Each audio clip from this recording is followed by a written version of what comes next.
I'm going to do that. I'm going to trip along there and get some wood. No, I want you to stay here and prepare the fire. I'm going to bring my stuff.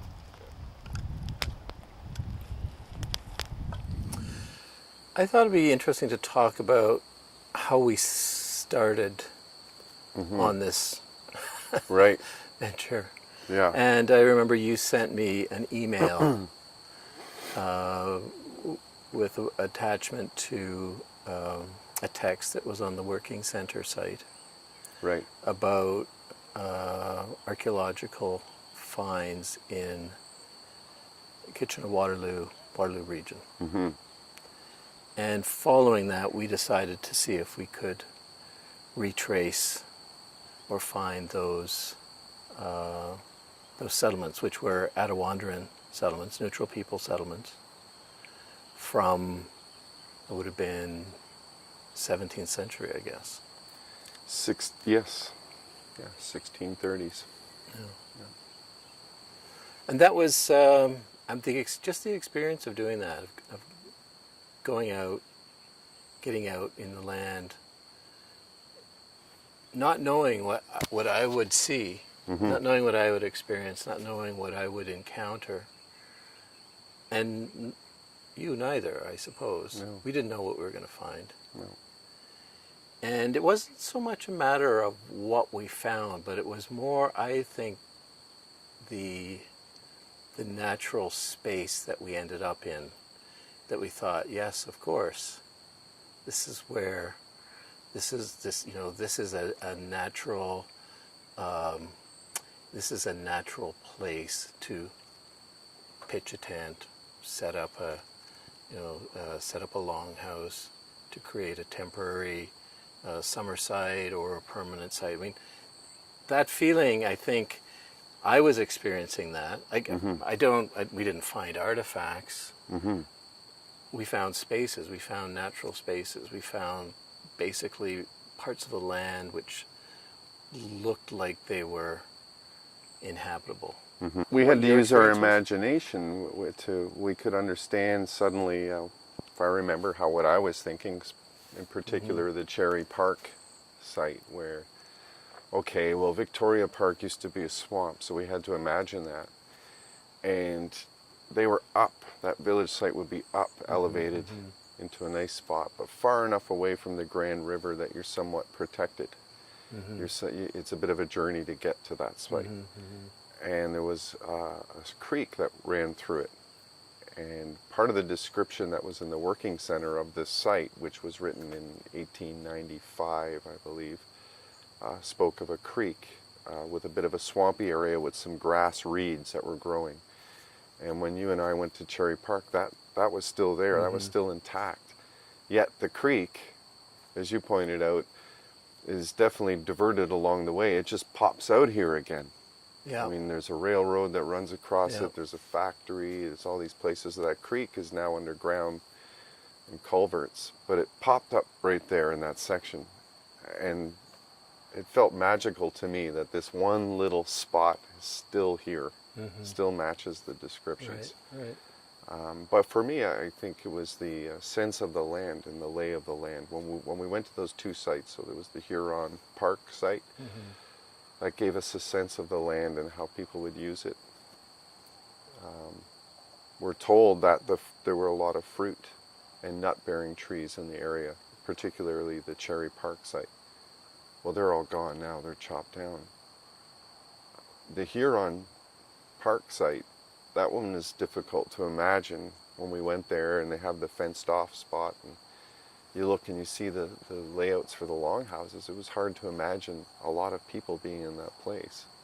But I think we've changed the land and the way the water runs that it's hard to imagine that.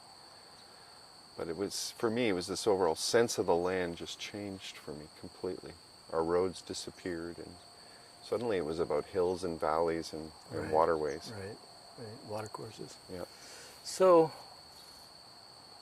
that was how we started, or how you started. I was fortunate to be able to accompany you on part of that journey.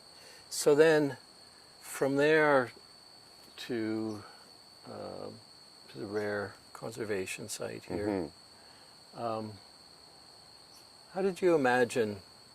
How did you imagine stone clay fire taking place?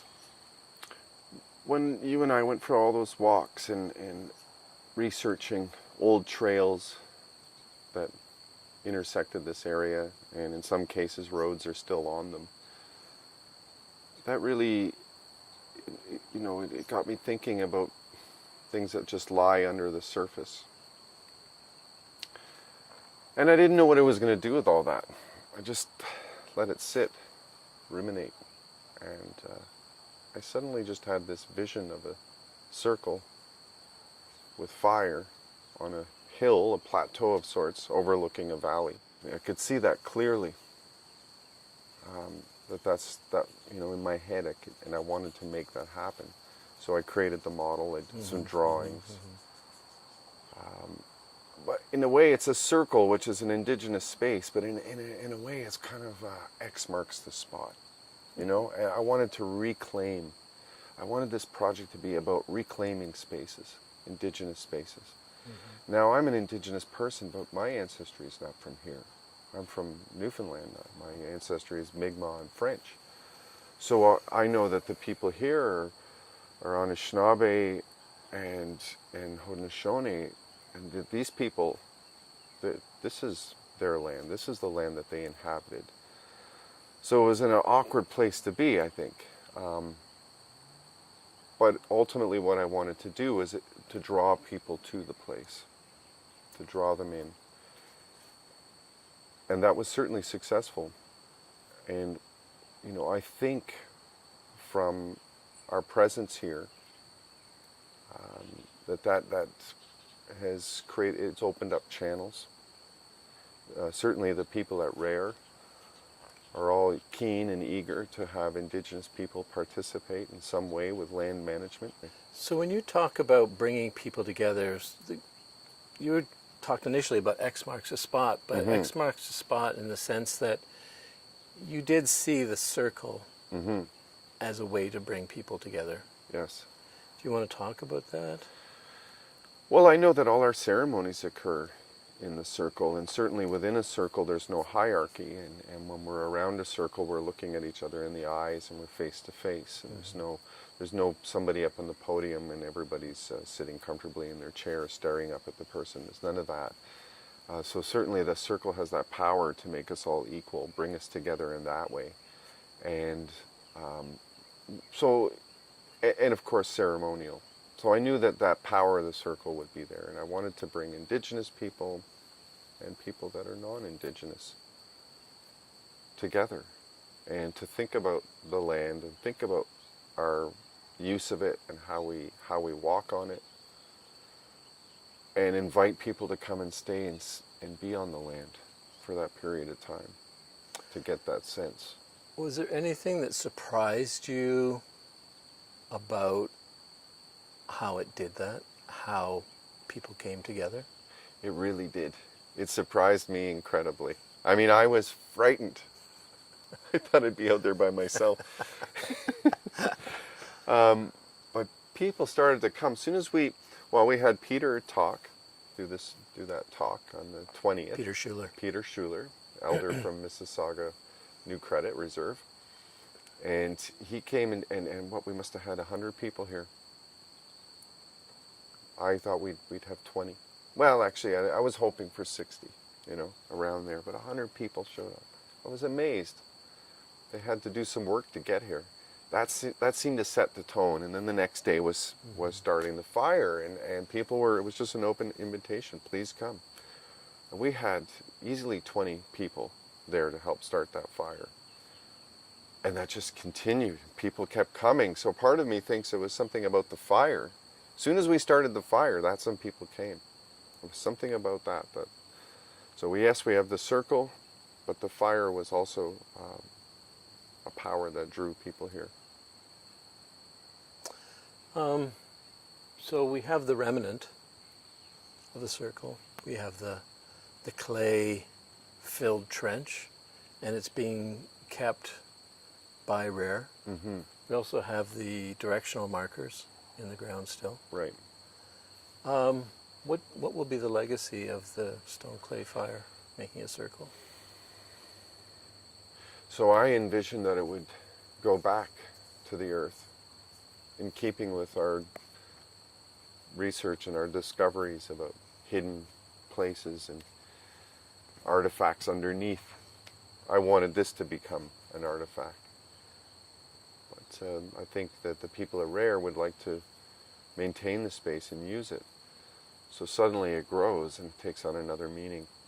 I have another project I'm developing, and I'm thinking of approaching Rare and wondering if we can use that circle for that site. It'd be another fire, but this time we'll be in the center of the circle. So it seems like we've set the tone for this land, this field. That's a good one. That seems to want to draw people here. So they've been doing yoga classes in that site. They've been doing little meetings in that site.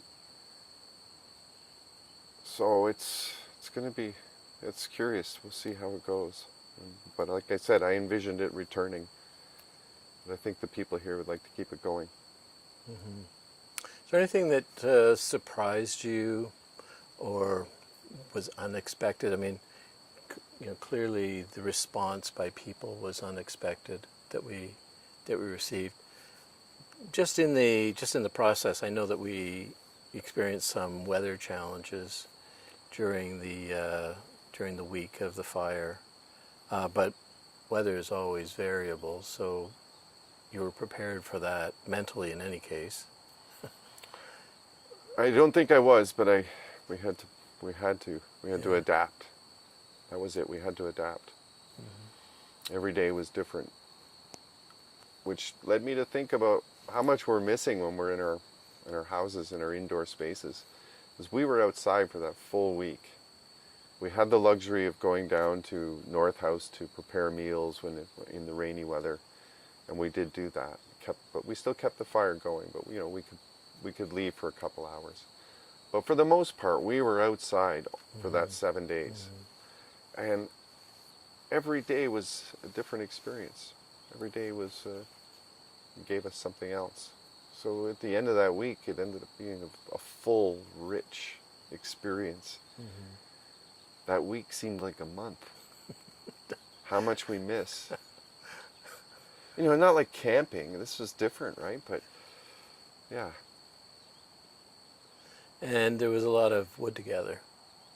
We had to gather wood because Rare doesn't allow us to buy wood and bring it in here. The wood had to come from this land.